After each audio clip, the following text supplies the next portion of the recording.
സ്ഥലം ശരിക്കും നെടുമ്പാശ്ശേരിയാണ്. സിഗ്നലിന്റെ അടുത്തായിട്ട് വരും. കേരള ആയുർവേദ ലിമിറ്റഡ് എന്ന് പറയുന്ന ഒരു കമ്പനി ഉണ്ട്. അതിന്റെ സൈഡിലൂടെ ഒരു റോഡാണ്. നല്ലൊരു 5 വർഷമായിട്ടുണ്ട് നമ്മൾ ഗാർഡൻ സെറ്റ് ചെയ്തിട്ടല്ലേ. എത്ര വെറൈറ്റീസ് ഉണ്ട് ഇപ്പോൾ? കൂടുതലും ഞാൻ ബിഗോണിയ കലാത്തി അഗ്ലോണിമാസ് ആണ് ചെയ്യുന്നത്. കൊളിയാസ് ഉണ്ട് അതിന്റെ കൂടെ. പിന്നെ അതല്ലാതെ ഇഷ്ടം തോന്നുന്ന പ്ലാന്റ്സുകളെല്ലാം തന്നെ നമ്മളിങ്ങനെ കളക്ട് ചെയ്യാറുണ്ട്. എങ്ങനെയാണ് ഇതിന്റെ സെയിലും കാര്യങ്ങളൊക്കെ? ഒരു വീട്ടിൽ ഇങ്ങനെ വളർത്തുമ്പോൾ ആളുകൾക്ക് എങ്ങനെയാണ് ഇത് എത്താൻ സാധ്യത? ഇത് നമ്മൾ അങ്ങനെ ആദ്യം സെയിലെന്ന് ഉദ്ദേശിച്ച് ചെയ്തതല്ല. ഗ്രാജുവലി അതൊരു സെയിലിലേക്ക് വന്നതാണ്. അപ്പൊ അത് കാരണം ആവശ്യക്കാർ ചോദിച്ചു വരുന്നതനുസരിച്ച് നമ്മൾ തൈകൾ പിടിപ്പിച്ചു കൊടുക്കും. അപ്പോൾ ഇവിടെ അങ്ങനെ അധികം തണലല്ല കൂടുതൽ ഈ ഒരു ഏരിയയിലൊക്കെ? കൂടുതൽ ഇൻഡോർ പ്ലാന്റ്സ് ആണ്, ഷെയ്ഡ് ലവിംഗ് പ്ലാന്റ്സ് ആണ് ഞാൻ കൂടുതലും കളക്ട് ചെയ്യുന്ന. ഫ്ലവറിംഗ് പ്ലാന്റ്സ് വളരെ കുറവാണ്, എന്നാൽ അത്യാവശ്യമുണ്ട്. ഉണ്ടല്ലേ? എത്ര വെറൈറ്റീസ് ഉണ്ടെന്ന് പറഞ്ഞു? ഇതിപ്പം ബിഗോണിയാസ് തന്നെ ഒരു 10-150 ഏറെ ഉണ്ട്. ബിഗോണിയാസിന്റെ ഒരു പ്രത്യേകത എന്താണ്? ഞാൻ ആദ്യമാണ് കേട്ടത്. ഇത് ഇലച്ചെടിയാണ്.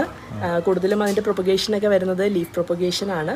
എന്നും നമുക്ക് ആ ഒരു ഭംഗി ആ പ്ലാന്റിന് ഉണ്ടാവും. ഫ്ലവറിനേലും കൂടുതൽ അതിന്റെ ഇലകൾക്കാണ് അതിന്റെ വ്യത്യസ്തതയും ഭംഗിയും അറിയുന്നത്. ഓക്കെ, അപ്പോൾ ഈ ഒരു വീട് ജസ്റ്റ് ഞാൻ കാണിച്ചു തരാം. ഒരു വീടിന്റെ ഫ്രണ്ട് വശത്താണ് ഈ കാണുന്നത് മൊത്തം. ഇവിടെ ഒരുപാട് പ്ലാന്റ് ഉണ്ട്. ശരിക്കും പറഞ്ഞു കഴിഞ്ഞാൽ ഇതിന് ഓരോ ചെടികൾക്കും അതിൻ്റെതായ ഓരോ പ്രത്യേകതകളുണ്ട്. അതായത് ലീഫാണ് അതിൻ്റെ ഏറ്റവും ഭംഗി എന്ന് പറയുന്നത്. അതിൻ്റെ പാറ്റേൺസ്, അതിൻ്റെ സ്ട്രക്ചേഴ്സ്, കേളി ടൈപ്പ് ഉണ്ട്, ഇപ്പം അതുപോലെ തന്നെ വിങ്സ് ടൈപ്പ് ഉണ്ട്. അങ്ങനെ നമുക്ക് ഓരോ ലീഫ് എടുത്ത് നോക്കുവാണെങ്കിലും ഓരോ പ്രത്യേകതകളാണ്. പിന്നെ ഇത് ലീഫിൽ നിന്ന് പ്രൊപ്പഗേറ്റ് ചെയ്യാം, അതുപോലെ സ്റ്റെം പ്രൊപ്പഗേഷൻ ചെയ്യാം.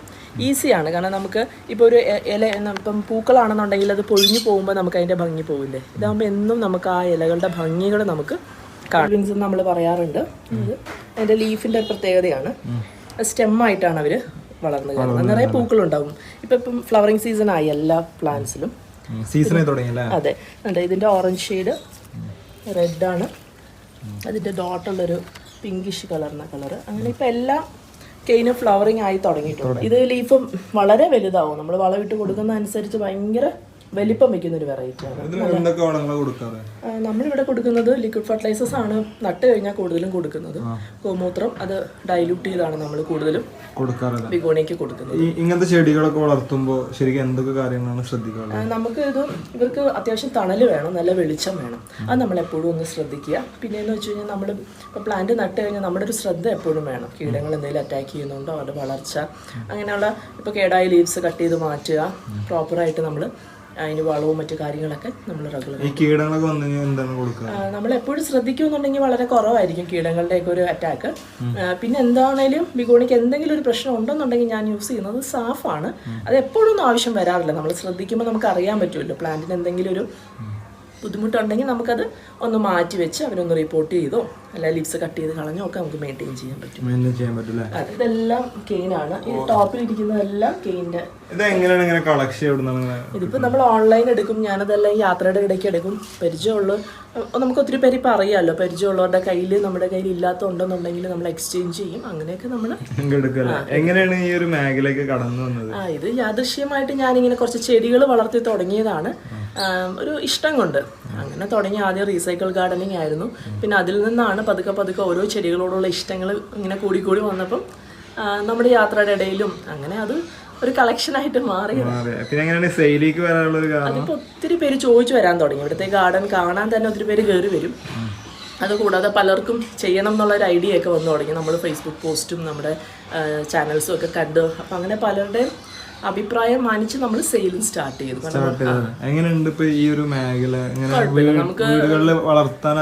നമുക്ക് ഇതിനോടൊക്കെ ഇഷ്ടമുണ്ട്, പാഷനുണ്ട്, സമയമുണ്ട് എന്നൊക്കെ ഉണ്ടെങ്കിൽ നമുക്ക് തീർച്ചയായിട്ടും നമുക്കിത് കൊണ്ടുപോകാം.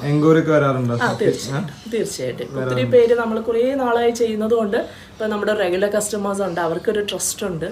അങ്ങനെയൊക്കെ നമുക്ക് നമ്മുടെ ബിസിനസ് എന്ത് ജോലിയും ചെയ്യുമ്പോൾ അതിനോടുള്ളൊരു ഇഷ്ടം, നമ്മുടെ പ്രതിബദ്ധത, ആ ഒരു രീതിയിൽ നമുക്ക് ഏത് ബിസിനസ്സിലേക്കാണെങ്കിലും നമുക്ക് ഇറങ്ങാൻ പറ്റും. നമ്മുടെ ഒരു എഫോർട്ട് വേണം. എല്ലാത്തിനും ശരിയല്ല, ബാക്കി എല്ലാ കാര്യങ്ങളിലാണെങ്കിലും നമുക്ക് ഇതാണ് ഗ്രീൻ ഷീൽഡ് എന്ന് പറയുന്ന ഒരു വെറൈറ്റിയാണ്. ഇതിപ്പോൾ നമ്മുടെ കയ്യിൽ തൈ അവൈലബിൾ ആണ്. 250 ആ റേഞ്ചിലൊക്കെ നമുക്കുണ്ട്. വലിയ തൈകളുണ്ട്. ഇത് വന്നിട്ട് ഫിലാഡൻഡ്രോന്റെ പ്ലൂട്ടോ എന്ന് പറയുന്ന ഒരു വെറൈറ്റിയാണ്. വന്നിട്ട് എല്ലാ ഗ്ലോണിമയുടെ ഓരോ വെറൈറ്റികൾ നമ്മൾ തിരിച്ചു വെച്ചിരിക്കുകയാണ്. ഇതിൽ നിന്ന് തൈകളാകുന്നതാണ് നമ്മൾ സ്പ്ലിറ്റ് ചെയ്ത് സെയിലിനും മറ്റുമൊക്കെ അറേഞ്ച് ചെയ്യുന്നത്. ആവശ്യക്കാരുണ്ടല്ലോ അത്യാവശ്യം. ആവശ്യക്കാരുണ്ട്. ഇപ്പം നമുക്ക് ഓരോ പ്രാവശ്യം അറിയാൻ പറ്റുമല്ലോ. ഇപ്പം ഏറ്റവും കൂടുതൽ ആൾക്കാരുടെ എൻക്വയറി ഇവിടെ എന്തിനാണോ വരുന്നത് അതനുസരിച്ചായിരിക്കും ഞാൻ ചെടികൾ എടുക്കുന്നത്. എനിക്ക് കൂടുതൽ ഇപ്പം എൻക്വയറി വരുന്ന എഗ്ലോണിമയും ബിഗോണിയയ്ക്കുമാണ്. അതെ, സ്റ്റാർട്ട് ചെയ്ത ടൈമിലുള്ള പ്ലാന്റ്സ് ഒരു 3-4 വർഷമൊക്കെ ആയ പ്ലാന്റുകളൊക്കെയാണ് എല്ലാം ഞങ്ങളുടെ കയ്യിൽ കലാത്തിയാസ്. എങ്ങനെയാണ് ഇൻഡോർ പ്ലാന്റ് സെലക്ട് ചെയ്യാനുള്ള കാരണം? ഇലച്ചെടികളാണ് കുറച്ചും കൂടി നമുക്ക് എന്നെ സംബന്ധിച്ച് മെയിൻറ്റെയിൻ ചെയ്യാൻ നല്ലതെന്ന് എനിക്ക് തോന്നി. ബിക്കോസ് പൂക്കളാകുമ്പോൾ നമുക്ക് പൂക്കളുടെ ഭംഗി തീർന്ന് പിന്നെ അത് നമ്മൾ ഒത്തിരി കെയർ വേണം. ഇതിനേലും കൂടുതൽ നമ്മളെപ്പോഴും റിപ്പോർട്ട് ചെയ്ത് പുതിയ തൈകളാക്കി മെയിൻറ്റെയിനിങ് കൂടുതലാണ്. ഇവർക്കാവുമ്പോൾ നമുക്ക് അങ്ങനെയല്ല, എന്നും നമുക്ക് ഈ ഭംഗി കാണാൻ പറ്റും. നമ്മൾ ഒരു വട്ടം നമ്മൾ പ്ലാന്റ് ചെയ്താൽ നമുക്കത് എപ്പോഴും ആ പ്ലാന്റ് നമ്മുടെ കൂടെ ഉണ്ടാവും.